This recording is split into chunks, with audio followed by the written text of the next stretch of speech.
Hello മക്കളെ, കുറച്ച് ആഴ്ചകളായിട്ട് നമ്മൾ നമ്മുടെ സയൻസ് ഒളിമ്പ്യാഡിന് വേണ്ടിയിട്ടുള്ള പ്രിപ്പറേഷൻ നിങ്ങൾ എല്ലാവരും സ്റ്റാർട്ട് ചെയ്തിട്ടുണ്ട്.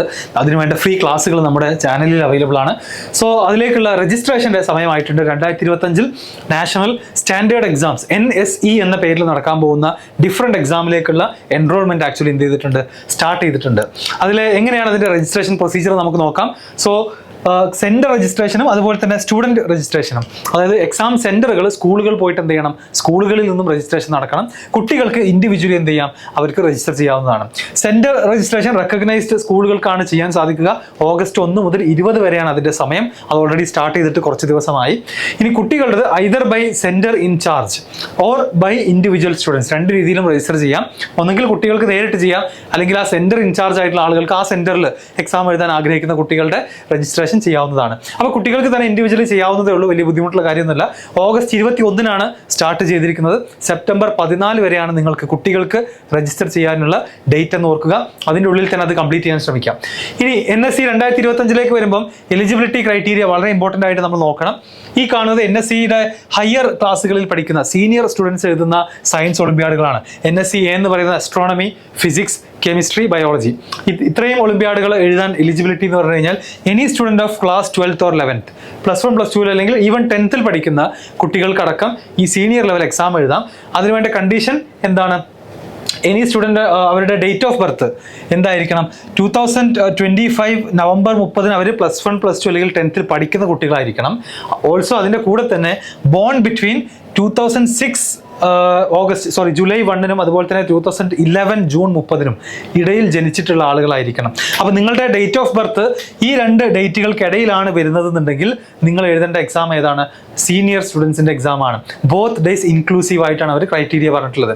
ഇനി നമ്മുടെ junior science Olympiad NSE JS എഴുതാനുള്ള eligibility any student of class 10, 9 or 8, 8, 9, 10 കുട്ടികൾക്ക് എഴുതാം. അവരെന്താണ് 2025 നവംബർ 30 എന്തായിരിക്കണം?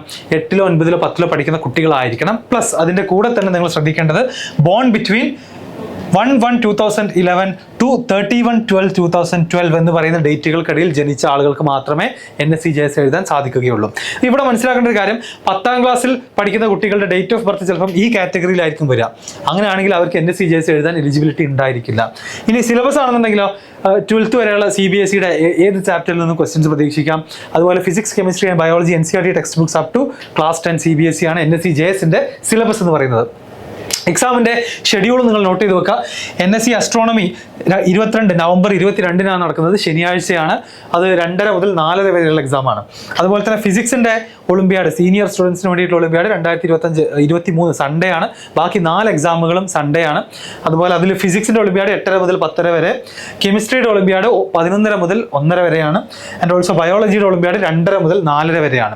അപ്പോൾ ഞായറാഴ്ച 3 ഒളിമ്പ്യാഡുകൾ എഴുതുന്ന കുട്ടികളുണ്ടെങ്കിൽ 3ഉം 1 by 1 ആയിട്ട് ഞായറാഴ്ചയാണ് നടക്കുന്നത്. ശനിയാഴ്ച അസ്ട്രോണമി ഉണ്ട്. അത് കഴിഞ്ഞ് ജൂനിയർ സയൻസ് ഒളിമ്പ്യാഡ് എഴുതുന്നുണ്ടെങ്കിൽ അതും സൺഡേ നവംബർ 23 സൺഡേ ആണ്. ഉച്ചയ്ക്ക് ശേഷം 2:30 മുതൽ 4:30 വരെ. ഇതാണ് എക്സാമിൻ്റെ ഷെഡ്യൂൾ എന്ന് പറയുന്നത്. ഇനി എക്സാം പാറ്റേണും നിർബന്ധമായിട്ട് നിങ്ങൾ പരിചയപ്പെട്ടിട്ടുണ്ടാവണം. Mode of examination multiple choice questions ആണ് മുഴുവനും ഉണ്ടായിരിക്കാം. 2 മണിക്കൂറിൻ്റെ പരീക്ഷയാണ്.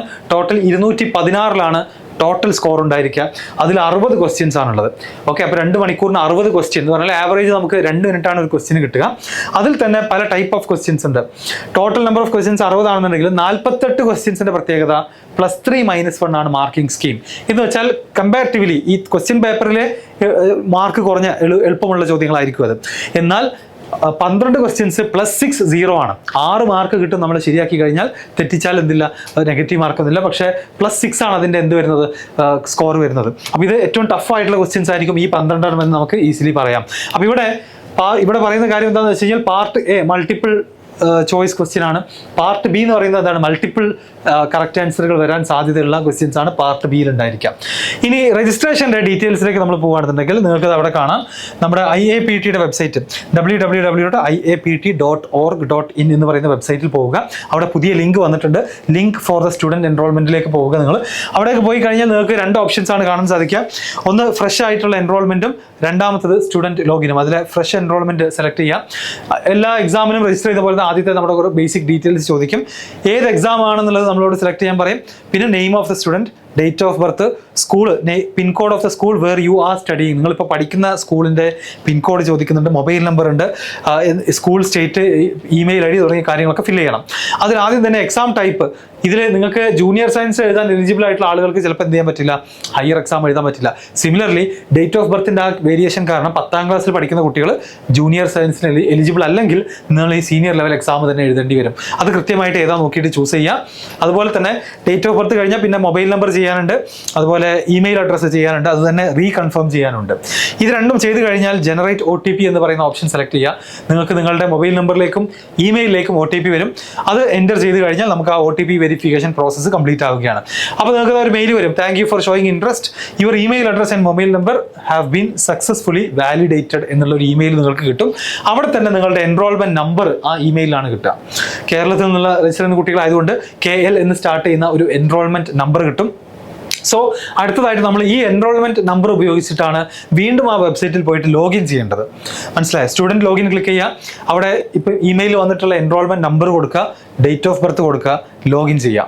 അതിനുശേഷം നമുക്ക് നെയിം ഓഫ് സ്റ്റുഡൻറ്റ് ഉണ്ട്, date of birth already fill ചെയ്തതുണ്ടാകും. പിന്നെ ബാക്കി കാര്യങ്ങൾ നമ്മൾ പ്രൊസീഡ് ചെയ്യണം. ഒന്നാമതായിട്ട് നിങ്ങളുടെ ID ടൈപ്പ്, ഏത് ID കാർഡാണ് നിങ്ങൾ കൊണ്ടുപോകാൻ ഉദ്ദേശിക്കുന്നത്, ആധാർ കാർഡ് ആവാം അല്ലെങ്കിൽ സ്കൂളിൻ്റെ ID ആവാം, അത് ഏതാണെന്ന് സെലക്ട് ചെയ്യുക. അതിനുശേഷം ജെൻഡർ, അതുപോലെ തന്നെ name of the guardian, nationality, school ID number ഒക്കെ നമ്മൾ ഓട്ടോമാറ്റിക്കലി ഫില്ല് ചെയ്തിട്ട് ഇവിടെ സ്കൂൾ ID സെലക്ട് ചെയ്താൽ അതിന് നമ്പർ ഇവിടെ കൊടുക്കണം. ആധാർ ആണെന്നുണ്ടെങ്കിൽ ആധാറിൻ്റെ നമ്പറാണ് കൊടുക്കേണ്ടത്. സ്കൂളിൻ്റെ പേര് നിങ്ങൾക്ക് ഇവിടെ സെലക്ട് ചെയ്യാം. നോട്ട് ഫോർ ഹോം സ്കൂൾഡ് സ്റ്റുഡൻസിന് tick the check box below and manually enter your home details in the provided field. അപ്പോൾ ഹോം സ്കൂളിംഗ് സ്റ്റുഡൻസിന് ആ റെസ്പെക്റ്റീവ് ടിക്ക് ബോക്സ് ആണ് നിങ്ങൾ സെലക്ട് ചെയ്യേണ്ടത്. അതർ സ്കൂളിലെ കുട്ടികളാണെന്നുണ്ടെങ്കിൽ if your school is not listed in the drop down tick the check box below to manually enter your school details. അപ്പോൾ in case നിങ്ങൾ ഹോം സ്കൂളിംഗ് ആണ് അല്ലെങ്കിൽ നിങ്ങളുടെ സ്കൂളിൽ ലിസ്റ്റിൽ ഇല്ലാന്നുണ്ടെങ്കിൽ ഈ ടിക്ക് ബോക്സ്, ഇതിൻ്റെ താഴെ തന്നെയുള്ള ടിക്ക് ബോക്സ് ചെയ്തുകൊണ്ട് നിങ്ങൾക്ക് എന്ത് ചെയ്യാം, നിങ്ങളുടെ സ്കൂളിൻ്റെ പേര് എൻ്റർ ചെയ്യാം. ഇനി ഹോം സ്കൂളിംഗ് ചെയ്യുന്ന കുട്ടികളാണെന്നുണ്ടെങ്കിലോ ഈ ലിസ്റ്റിൽ നിങ്ങളുടെ സ്കൂളിൻ്റെ പേര് ഓഫ് കോഴ്സ് ഉണ്ടാവില്ല. അപ്പോൾ നിങ്ങൾ ഈ താഴത്തെ ചെക്ക് ബോക്സ് ടിക്ക് ചെയ്യുക, നിങ്ങളുടെ പേര്, ഹോം അഡ്രസ്സാണ് നിങ്ങൾ എന്ത് ചെയ്യേണ്ടത്, വീടിൻ്റെ അഡ്രസ്സാണ് ഇവിടെ കൊടുക്കേണ്ടത്. അപ്പോൾ ഇതാണ് സ്കൂൾ നെയിമിൻ്റെ കാര്യത്തിൽ ശ്രദ്ധിക്കാനുള്ളത്. അതിനുശേഷം റെസിഡൻഷ്യൽ ഇൻഫർമേഷനിലേക്ക് പോകുമ്പോൾ നിങ്ങളുടെ പെർമനൻറ്റ് അഡ്രസ്സ് കൊടുക്കുക. അത് കറൻറ്റ് അഡ്രസ്സും പെർമനന്റ് അഡ്രസ്സും സെയിം ആണെങ്കിൽ ഇവിടെ ടിക്ക് ചെയ്യുക. ഇല്ലാന്നുണ്ടെങ്കിൽ നിങ്ങൾ ഇപ്പോൾ താമസിക്കുന്ന അഡ്രസ്സ് ഡിഫറെൻ്റ് ആണെങ്കിൽ അത് കറണ്ട് അഡ്രസ്സിൽ ഫില്ല് ചെയ്യാം. അതിനുശേഷം നമ്മുടെ ലാംഗ്വേജിൻ്റെ ഇൻഫർമേഷൻ ആണ്.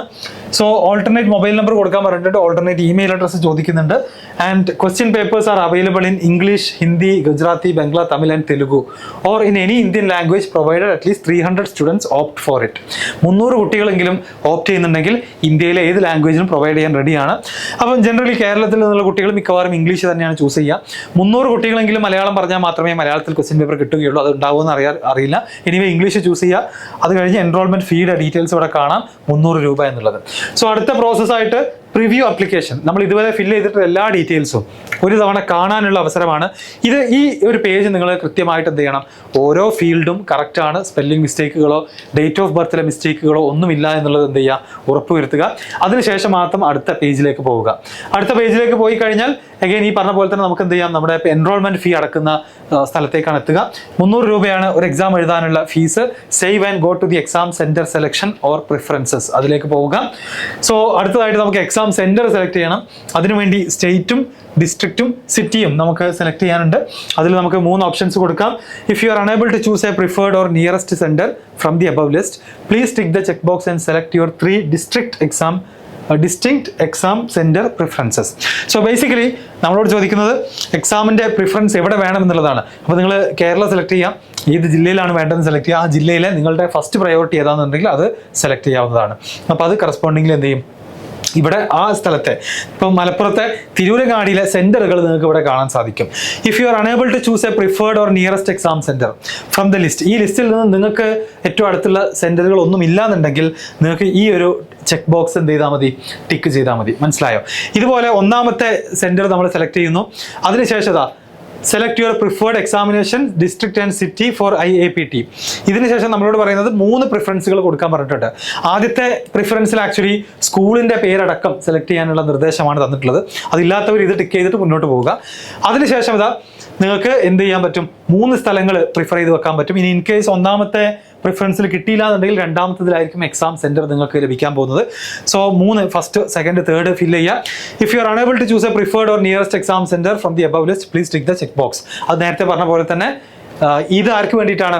ഞാൻ നേരത്തെ മെൻഷൻ ചെയ്ത ഇതുപോലത്തെ ഒരു സ്കൂൾ കിട്ടാത്ത ആളുകൾക്ക്, ഡെഫിനറ്റ്ലി ഒരു ഡിസ്ട്രിക്റ്റിൽ ഒരു സ്ഥലത്ത് ഒരു സ്കൂൾ ഉണ്ട്, അങ്ങനത്തെ ആളുകൾക്ക് ഇതിവിടെ വെച്ച് ഈ സെലക്ഷൻ നിർത്താം. അതില്ലാത്ത ആളുകൾക്ക് എന്ത് ചെയ്യാം? ഇതുപോലെ ഈ ടിക്ക് ചെയ്ത് കഴിഞ്ഞാൽ ഈ 3 ഓപ്ഷൻസ് വരും. ഇങ്ങനെ 3 സെന്ററുകൾ നിങ്ങൾ കൊടുക്കുക. അപ്പോൾ ഇതിലേതെങ്കിലും ഒരു സ്ഥലത്ത് നിങ്ങൾക്ക് ഏറ്റവും സ്യൂട്ടബിൾ ആയിട്ടുള്ള ഒരു സ്കൂള് സെന്റർ ആയിട്ട് കിട്ടും. So preferred examination district and city സെന്റേഴ്സിന്റെ ഡീറ്റെയിൽസ് ഇവിടെ കാണാം. അത് കഴിഞ്ഞാൽ പിന്നെ നമുക്കത് ഈ ഒരു കോളം കൂടെ ഡിക്ലറേഷൻ കൂടെ ടിക്ക് ചെയ്തുകൊണ്ട് save and go to the payment പേജിലേക്ക് പോകാം. അവിടെ നമ്മുടെ പേര് ഡീറ്റെയിൽസ് ഉണ്ട്, ടോട്ടൽ എമൗണ്ട് എത്രയാണെന്ന് കാണും. സബ്മിറ്റ് ആൻഡ് പേയിലേക്ക് പോയി കഴിഞ്ഞാൽ സാധാരണ കാണുന്ന പോലത്തെ ഒരു പേയ്മെന്റ് ഗേറ്റ് വേ, ഇവിടെ കാർഡ് ഉപയോഗിച്ച് പേ ചെയ്യാം, UPI വെച്ച് ചെയ്യാം, UPI QR കോഡ് ഉണ്ടെങ്കിൽ അങ്ങനെ ചെയ്യാം, ഏത് രൂപത്തിൽ വേണമെന്നുണ്ടെങ്കിൽ ചെയ്യാവുന്നതാണ്.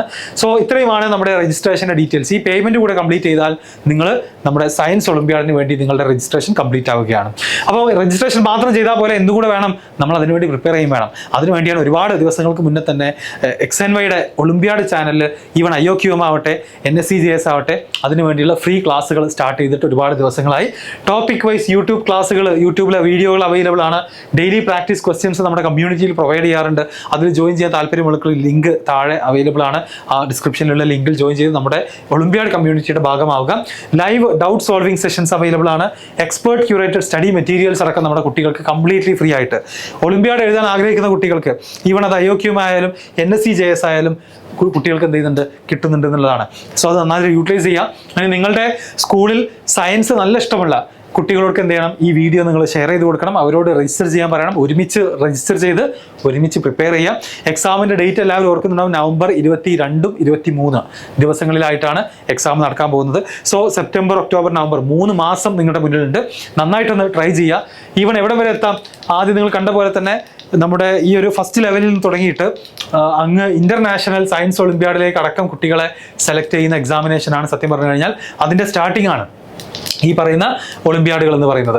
ഓക്കെ, അപ്പോൾ അത് ഏറ്റവും നന്നായിട്ട് എന്ത് ചെയ്യുക? യൂട്ടിലൈസ് ചെയ്യാൻ ശ്രമിക്കുക. ഇന്റർനാഷണൽ സയൻസ് ഒളിമ്പ്യാഡ് 2026 വരെ first step towards international science Olympiad എന്നുള്ളതാണ് എന്തിൻ്റെ പ്രത്യേകത?